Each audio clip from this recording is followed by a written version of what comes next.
All right, so I have been trying to come up with this topic now for a couple of hours, and I couldn't quite hit it the way that I wanted it. And then I switched over to Nicole's channel because often our point of views on certain things they correlate a little bit, not a lot. I mean, I still think she's monstrous, but they do correlate a little bit. So I took her transcript, I cut it up a little bit, and I turned it into my own. And I found that it was what I wanted to say because what I was working with is functional unemployment and the level of participation, the labor participation in this country is abominable.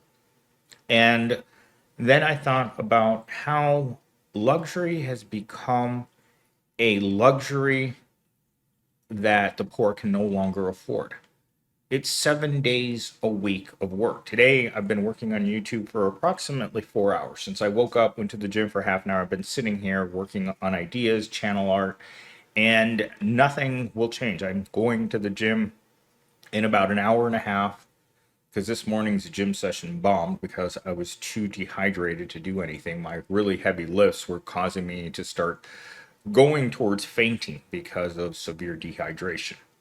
Nothing you can do about that when you want to get three sheets to the wind every single night because you don't see the point in doing anything anymore, which is the topic of a video you guys are going to see tomorrow or the day after. So, with that said, nobody wants to try anymore. Let's get into our opening monologue. Somewhere along the way, joy slipped out the back door of our lives and never came home. We used to have hobbies, messy, impractical, unprofitable hobbies that made us feel alive for no reason other than the fact that they were fun. Now, every ounce of free time is swallowed by the endless scroll, the side hustle grind, or the guilty feeling that we should be doing something productive. What used to be play has been repackaged as work, and we're too burnt out to even notice the theft. I'm quickly running out of weekend. You guys know that feeling. That it really wasn't a weekend. It was more of a hurry up, hurry up, hurry up, get everything you need to get done. Done. Like yesterday afternoon, it was a trip to IKEA, the pet store, the grocery store. Where else did we go? Oh my gosh, there were so many stores that we went to because we needed to get everything done as quickly as humanly possible. And she just got out of church and she's trying to convince me that she's a good Christian now. But if I were her, I'd be like a a lady of the night at church on Sunday because you know what you did. You know what Susie does at night that doesn't get wiped away by going to church Sunday morning. But with that said, let's get into talking point number one. Smartphones and endless scrolling have eliminated the quiet, empty moments that once pushed people towards creative hobbies. In the past, boredom sparked curiosity, experimentation, and play. This is something I don't see anymore. I don't have time to learn to be a mountain biker or a fisherman or an aquarium person or a reptile person. All of the hobbies that we used to spend our time on are now something that we have to monetize. And it's something that I used to do. I used to put my GoPro. The reason I own three GoPros is because I used to mountain bike regularly. And I liked recording all of my rides. I mean, there's a couple videos in here that have either mountain biking footage or flying my drone footage. When was the last time I flew my drone? 8 months ago, almost to the day. 8 months ago, the last time I flew the drone was in Flagstaff over Walnut Canyon, and it was drones don't do well in high wind. So I was flying it over the canyon, and there's a good chance it wasn't going to come back because there's a really strong wind that was pushing down into the canyon. It was really windy inside. So the second I dropped the drone down in there, it started getting shaky. I haven't even looked at that footage yet. How would I have time to learn how to use a drone when you're working 7 days a week? The learning curve for photography or drone photography or any kind of creative artistic thing, it takes hours and hours We no longer have that. I've had to recreate this channel from when it got monetized. Exactly 1 year ago, I got demonetized on the previous channel. Again, I'm going to tell you guys, for the people that are coming here right now, I got demonetized for repeat content. And I found out a couple months later that the reason for that was I wasn't putting anything in the background. The images you guys are seeing in the background are my attempt to not get demonetized again for repeat content. I have never made the same video twice. It's impossible. I script 10% of these videos. 10%, they're just prompts to give me stuff to go off on tangents from. These AI prompts are necessary, or else I will not be able to focus on one exact same one thing. And I might start sounding like I'm saying the same thing. But for people who tell me all the time, it's like, Millennial Steve, you bring the doom and gloom every day. Okay, open up a tab, go to CNN, and tell me what they tell you every single day. The economy, the weather, business, and whatever the Cheeto in chief is doing today to make poor people's lives more miserable. That's all. That's every news outlet. So when you come here, and I don't blow smoke up your tailpipe, because you come here to listen to someone who's being 100% honest. The jobs suck. This economy sucks. We can't do anything because our jobs won't pay us anything. And you're stuck. It's not like you can decide, well, you know what? I'm not going to work at Domino's today. I've decided that I'm not going to make pizzas today. Instead, I'm going to stay home and do whatever I want. 10 days later, you're homeless because you have the just in time paycheck, just like I do. Paycheck shows up, you get to live inside that month. Paycheck doesn't show up, you live outside until you find another paycheck. That's how this economy works. It's not getting better. In fact, everything about our world right now is getting worse. I was just watching a video after I was watching that female bodybuilder influencer who suddenly came into money. I was watching her video, and the next video was talking about how food has gotten progressively worse. And they actually started with Quiznos, a sandwich shop that used to compete directly with Subway. And it's not like it was always bad. And that's the thing with everything that I talk about on this channel. It wasn't always this bad. Like my mom's rent, the mortgage on my house growing up in the 90s was $400 a month on a 5-bedroom house. $400. And you wonder, it's like, okay, well, $400. And in the years before the year 2000, $50,000 a year was equivalent to what $150,000 a year is. It was enough to live. You weren't rich, but it was enough to live. Right now, you can have a family of 4 living on $150,000 a year, and that family will be struggling. In fact, I was talking to one of my professor friends from the university a few years back, because she's a tenured professor, makes about $120,000 a year, and her husband has to work, or else their household will start to fall apart. And during the pandemic, her husband couldn't work because he worked in food. And if you work in food and all the restaurants are closed, what do? You leave the industry and go find work somewhere else. Preferably, Jeff Bezos would like you to work in his warehouse. But alternatively, you could also push shopping carts at a Kroger, like I did. All right. Let's see here. Let's move on to talking point number 2.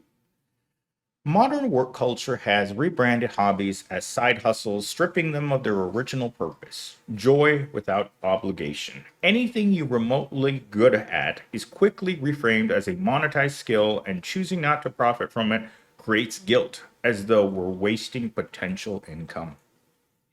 The one thing that I haven't turned to record to make money is aquariums.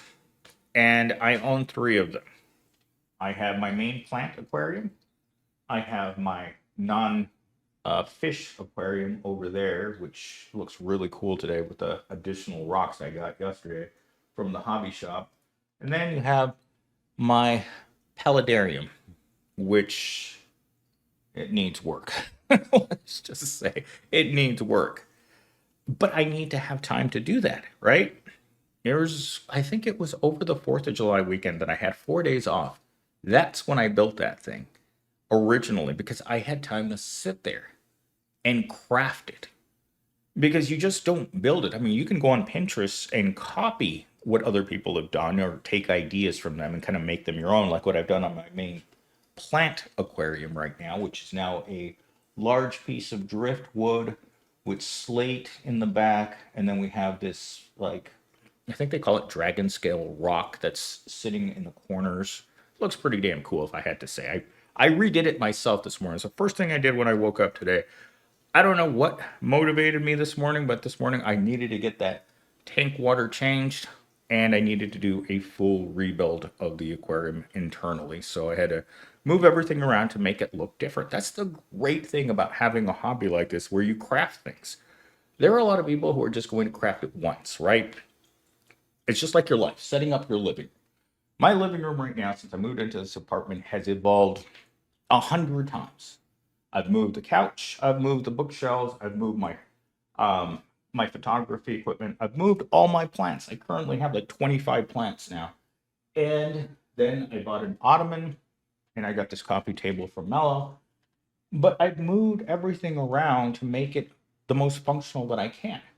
Aesthetically, that's why I changed things inside of my main tank. This morning, it didn't look like that.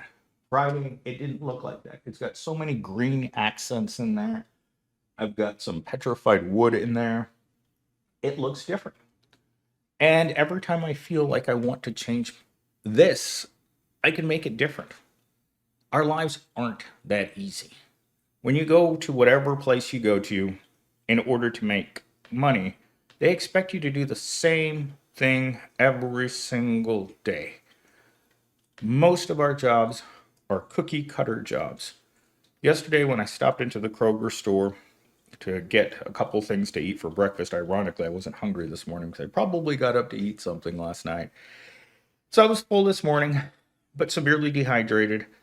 But everywhere you walk around in society where you know the person's making minimum wage, their jobs are not fun.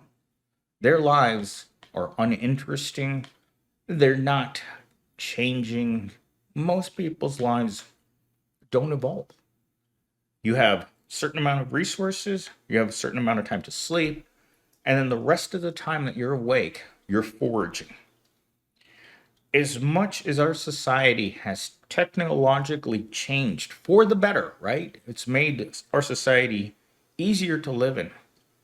Resource acquisition is still incredibly difficult beyond the basics. Beyond sleeping on the floor like I did for many, many years. This morning when I heard that influencer talking about how she's 25 and was sleeping on the floor of her mother's living room, she didn't even have her own bedroom. She slept on the floor or the couch. She's 25 years old. You would think that a person who's 25, totally hot, would be able to do better. But like I said in my video that got almost thousands of views a couple of days ago, when the economy starts getting bad, for people that should naturally have a leg up, just solely based on their physical appearance, right? Solely based on just what they look like, the world treats you better. Because if you're short and you're dark and you're ugly, like me, the world treats you like crap. But if you look like that, then the world it owes it to you to treat you better with at least a little dignity that most of us don't get. We don't get the dignity of being treated equal to other people.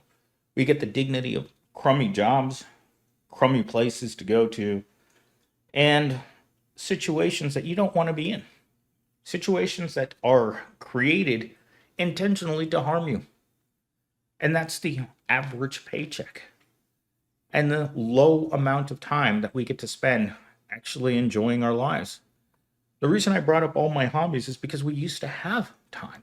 I didn't have to spend every weekend working for hours like I have today and running around like a maniac on Saturday trying to get all my unpaid jobs done, which is get your laundry done, meal prep, get to the grocery store, do everything you need to do that you do not have time to do during the week. And for me, it wouldn't be that bad if I didn't have to work before and after McDonald's. Like if I wake up early enough and I have enough creative juice, I will get on the computer, find a topic, and push it out. If I get home and I'm not completely beaten down where the Soul Suck 3000 has taken everything out of my rear end, and I can come home and think about something in a way in which it sounds doable, I will do that.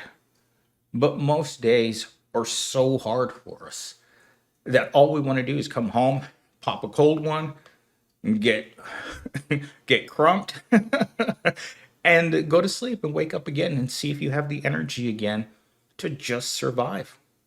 The joy of being able to enjoy even video games. There's no time. Like, even during the times where you would think that you would, you're thinking about things that you don't want to think about. You don't want to think about how long your resume has been sitting on Indeed without getting a phone call. You want to think about what you're going to do next weekend when you don't know what you're going to do in the next hour. It's a hard world to live in. And the fact that so much has been taken away from us through the little leisure that we get as the proletariat. I mean, the rise of video games isn't an amazing coincidence. Video games were one of the cheapest ways to find entertainment, especially as a young man that doesn't have a whole lot of friends. Video games were that thing. I hid inside of Call of Duty for over 10 years. It was my game. I don't know how I found 8 hours to play video games every day, but somehow I made it happen. I'd get excited every year for Call of Duty, and I would play it until I couldn't play it anymore. I didn't have the time. I wasn't enjoying myself. I was trying to live stream Call of Duty and nobody was watching. I mean, once the ad apocalypse came around, all the big YouTubers got canned, pretty much. I mean, people weren't watching it anymore on YouTube. And if you can't make money at something, you can't do it. And that's where I'm coming at you from. If you can't make money playing Call of Duty, then you have to find another way of making money. You can't just sit there on your couch and look at how many people are watching you and it's just you and some other guy and he's trying to sell you something through the chat. It doesn't work like that. They've taken away all of what used to matter to regular poor people, and that's to go home and just be poor. Now we're still poor. We just don't have free time or time to do things that we enjoy. This right now, you guys, what I'm doing right now isn't for joy. It isn't for anything else other than to make money. Each video brings me, I don't know, $20 to $30 a day. So to me, it's a substantial amount. It's a part-time job. $30 a day doesn't sound like much, right? But $30 a day times 30 days a week, that starts looking like something. That's typically my range is between that. It's between, I would say, $30 to $50 a day. Sometimes it goes less. Like right now, according to my stats, I'm making $150 less than I made last month at the same time. But my scale of views and retention and overall likes is going up substantially right now. In real time, I'm at 9,000 views for today. That's a lot of views for a channel like mine that wasn't getting this positivity just a week ago. At 10,000 views a day times 30 days, that brings me closer and closer to being a real YouTuber, not just a part-timer. Anyhow, let's get into my final talking point. Rising rent, stagnant wages, inflation have made hobbies feel like luxury items. Even cheap activities often require initial investment in gear, space, or materials that many can no longer justify. The financial stress pushes people towards financial hobbies like cooking and fitness activities that serve survival or self improvement rather than pure enjoyment. Over time, the shift erodes emotionally fulfillment, leaving leisure time dominated by productivity rather than play. I don't think we get to play enough as human beings. I feel like we're at the zoo in an enclosure, and it's just us sitting in our tidy whities. There's a food bowl with actual dog food in it, and there's a water bowl. That's the human enclosure right now. Social activity non-existent. It's just you, your tidy whities for warmth, your food bowl, and on all sides of you, you can see other people enjoying their lives. Or, in stark contrast, there are other people who can't see you because it's just a one way mirror. And you can see them sitting also in their tidy whities with their water bowl and their food bowl, waiting for someone to open the enclosure so you can go to McDonald's. That's what life feels like in this year and time. That's what the reality of life is. You're a plug and play worker. And when you're not plugged in, you're at home sitting inside of your tiny enclosure.